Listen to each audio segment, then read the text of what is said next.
Guys, good morning. So, dito may karon sa Zamboanga guys, sa San Isidro. Timpi na mi. So, grabe kita mo nila kan guys. Nga biyahe. Ayun. Pero, mampo lagi sino. So, bisag na kasi na yung mga bakloron dia guys. Paghatag bakloron dia. Shout out mo, Jonathan. Ay may biyahe are. Nakargahan na sila Jonathan guys, bugas mo na para Cagayan daw siguro sila. Jonathan, shout out. Si Kuan, shout out mo din si Kengs. Ano to? Limot ko to yung Kuan account.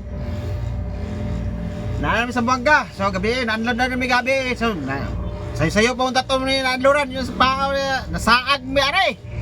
Ditso mi atong nay itong GPS, gihatag nga, pataka na naghatag. So, nabot mi nito itong may gamay kayong area dito. So, nibalik na po may kaniban mao. So, standby mo dito. Libang sa kuwatong unahan. Ito na ikuhan din, libang ko rin. Ito unahan. Ito, nawag ng taga-adyante. Naglapas na. San Isidro na dito dapat. Dati po nga. So, salamat sa Ginoo nga na kita na gyud. Na unloadan mi.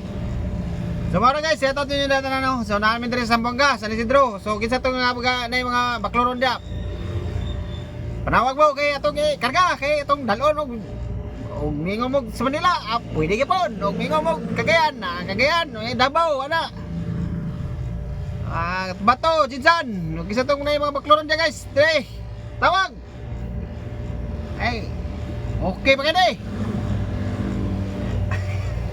Hey guys, samoro to guys ha, Palagloko PM guys. So kinsa ka Bungkayo Trucking Services. So kuan Cesar Role Malo Babaylo Mano.